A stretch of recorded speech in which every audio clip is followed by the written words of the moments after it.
Hello friends, welcome back to my channel Irene Joya blogs.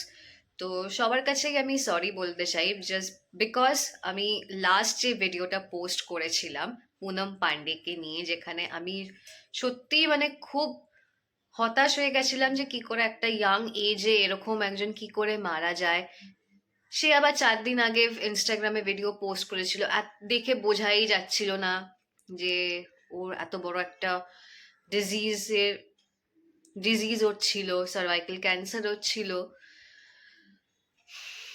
সেই মানুষটা মানে কালকে স্যাটারডে সোশ্যাল মিডিয়াতে মানে ইনস্টাতে ভিডিও পোস্ট করে বলছে যে I am alive, I faked my death to create awareness for cervical cancer.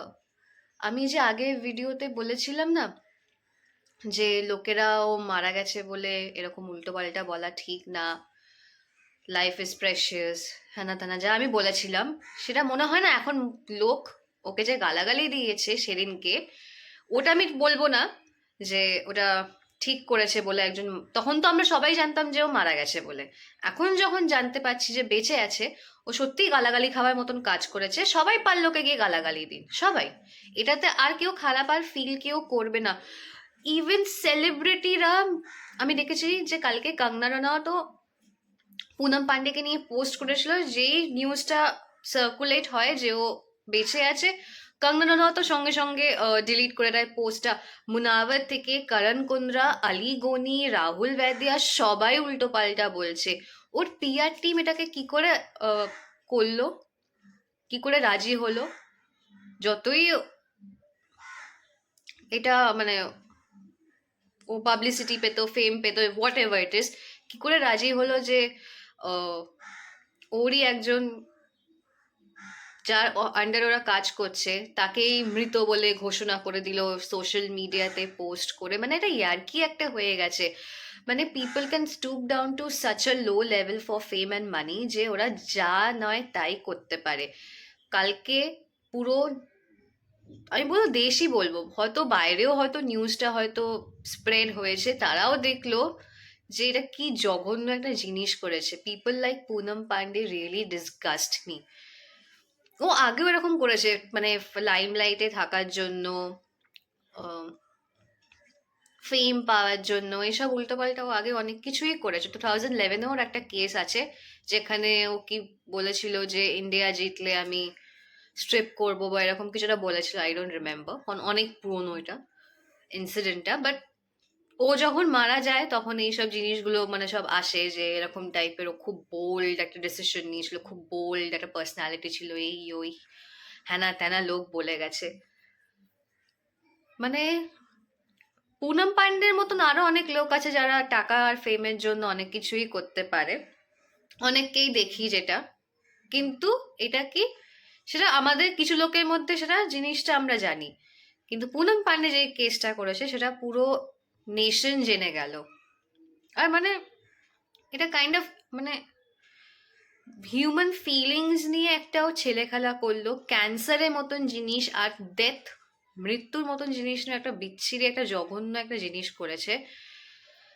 মানে ক্যান্সারটা না কোনো ছেলে খেলা। কারণ আমার দিদা আর দাদু, মানে আমার মায়ের যে বাবা মা ছিলেন, ওনাদেরও ক্যান্সার ছিল।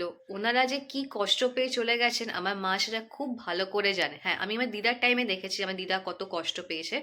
আর যখন আমার দাদু যখন চলে যায় তখন আমার মা খুবই ছোট ছিল, হার্ডলি 12-13 ইয়ার্স এজ ছিল। তো আমার মা বা আমার ফ্যামিলি মেম্বার্সরা, আমার মামা মাসি, এরা সবাই জানে যে কি লেভেলের মানে কষ্ট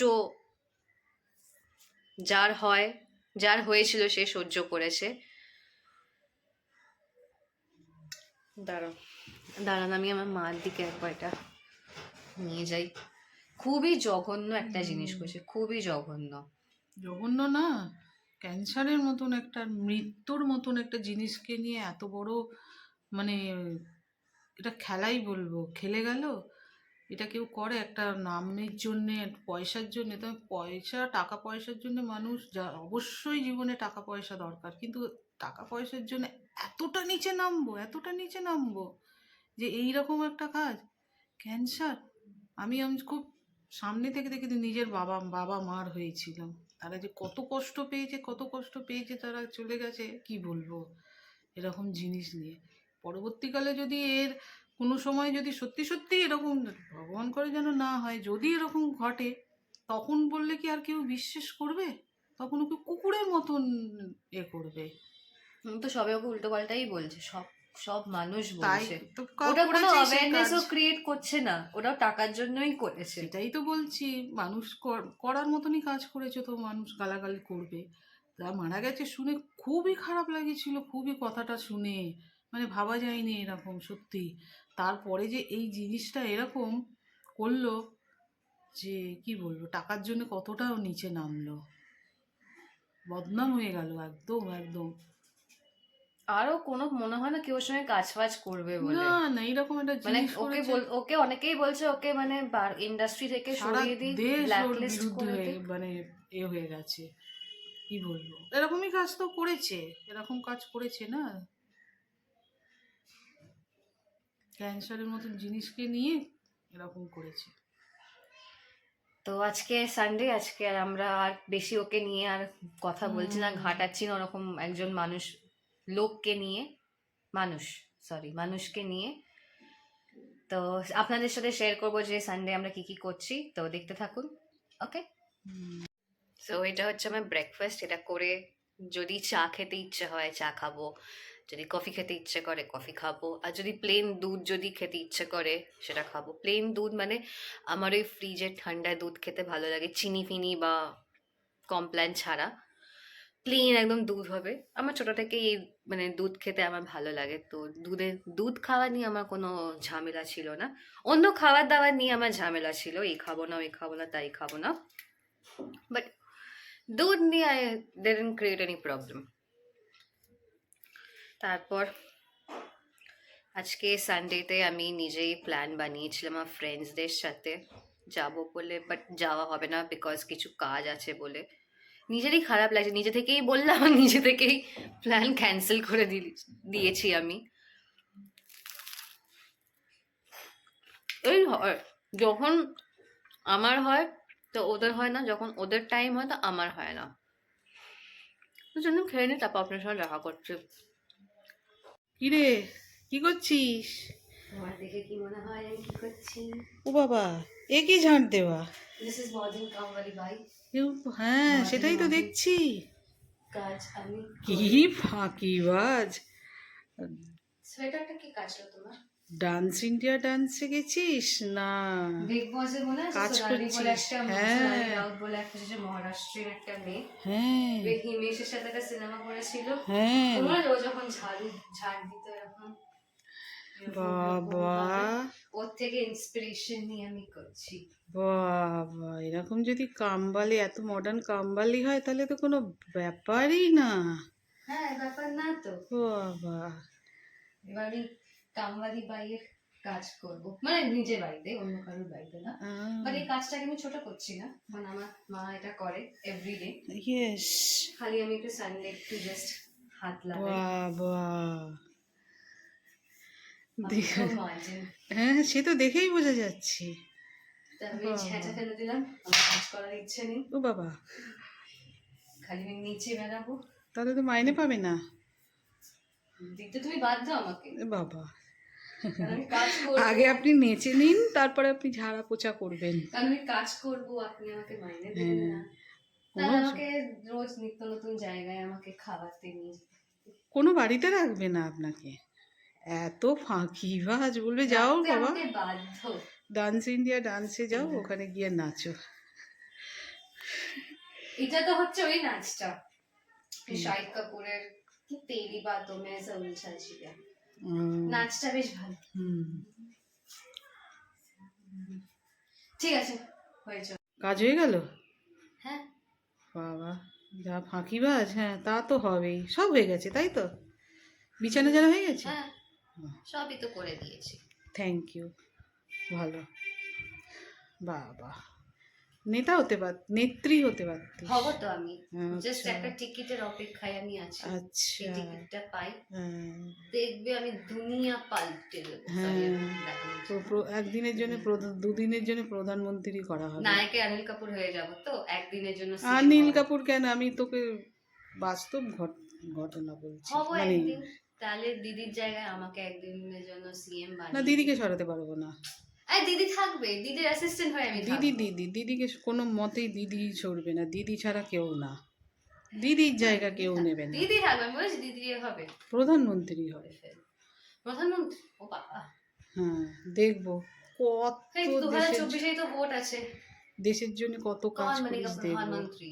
এইরকম একটা ফাঁকিবাজ প্রধানমন্ত্রী দেখে নিন, গডসে দেখিয়ে ইস প্রধান এই দেশকে প্রধানমন্ত্রী হওয়ার আগে আমি ভাবছি আমার চুলটা কালার ফাঁকিবাজ করব। লাস্ট প্রধানমন্ত্রী। ইয়ারও করেছিলাম, হুম লাস্ট ইয়ার তো বার্গেন্ডি করেছিলাম, বাট এইবার ভাবছি মানে এতটা অবধি, মানে এই পোর্শনটা হুম আমি লাল করব।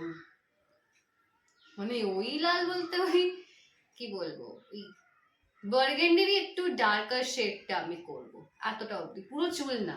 হুম, আগেরবার যে আমি পুরো চুলে কালার করেছিলাম, হুম ওটা ওই পুজোর আগে করেছিলাম, বাট আচ্ছা আমি এই মান্থেই করব। দেখি করে নিস। হ্যাঁ কিনে আনবো, দেখি হ্যাঁ। কোন কোন ব্র্যান্ডের নেব। আমি লাগিয়ে দেবো, হ্যাঁ নিচটা তো শুধু আমি হ্যাঁ, লাগিয়ে দেবো, তলাটাই করবো, পুরো চুল না। আমি তারপর লাগিয়ে যদি দেবো। আমার মনে হয় যে না আমাকে ভালো লাগছে, তারপর আমার কালো হ্যাঁ কালো ভালো করে নেবো। লাগবে, না না ভালো লাগবে, এখন তো ওগুলো চলছে, ভালো লাগবে।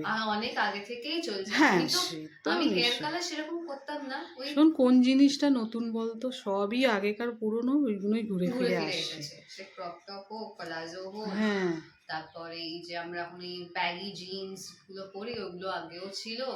তারপর ন্যারো কাট যেটা আমরা পরতাম, সেটাও আগে ছিল। বয়ফ্রেন্ড এগুলো সমস্ত, হ্যাঁ, এখন বয়ফ্রেন্ড সব জিন্স নিত্য নতুন নাম দিয়ে বেরিয়েছে। হ্যাঁ সবই আগেকার, এখন কিছু না, সব আগের। ও কারি পাতা, হ্যাঁ এটা আপনারাও চাইলে ইউজ করতে পারেন। কারি পাতা নেবেন, কিছুটা মেথি, সবাই জানে তা আমি বলছি। তার কারি পাতা, মেথি আর নারকেল তেল নিয়ে ওটাকে ফুটিয়ে ভালো করে ছেঁকে স্ট্রেন করে নেবেন। তারপর ওটা পুরো চুলে লাগাবেন, ওভারনাইট রেখে দেবেন, ভালো হবে। কারণ আমার যা ফ্রিজি আর যা আমার চুল কার্লি আছে, তো আমি পুরো ওভারনাইটই রাখবো। পরের দিন আমি কালকে অফিস যাওয়ার আগে শ্যাম্পু করে চলে যাব। আর কবে আমাকে স্কার্ট কিনে দেবে? যেদিন যাবে, যেদিন বলবি, অনেক কিছুই কেনার আছে, কব? তুই যেদিন বলবি। আমার ফ্লিস আমার লেগিংস পাবো এখানে, নাকি অনলাইন অর্ডার করতে হবে? আগে আমি তো অনলাইন কিছু কিনি না। হ্যাঁ আমরা তো অনলাইনে আমি তো কিছু মানে করি না, ভালো লাগে না। মানদাতার আমল, মানদাতা বলে তো, হ্যাঁ মানদাতার আমলেই আমি পড়ে আছি। না ভালো লাগে না, এখন যা ফ্রড হচ্ছে, ভালো আমার লাগে মনে না। হয় যে আমার স্টোরে গিয়ে পছন্দ আর করে তারপরে কেনাটাই আমার অনলাইনে বেশি জিনিস better কিনলে লাগে। ফিটিংসের একটা ব্যাপার আছে, ছোট বড় কি হবে কোনো ঠিক নেই। নেই, ঠিক নেই। তুই যেদিন বলবি সেদিন যাব, অনেক বলো। কিছু কেনার আছে, হুম অনেক শপিং করার আছে। হুম, সে তো আছে, তারপর আপনার সাথে সেটা শেয়ার করবো। হ্যাঁ তো চলুন আমি একটু নাচা গানা করি। তো হ্যাঁ আজকের মতো ব্লগটা আমি এখানেই এন্ড করছি। যদি ভালো লেগে থাকে তো প্লিজ একটা লাইক, শেয়ার, কমেন্ট অবশ্যই করবেন। আর যারা এখন অব্দি আমাদের channel Irene Joya blog subscribe করেনি, অবশ্যই সাবস্ক্রাইব করবেন। দেখা হবে খুব শিগগিরই।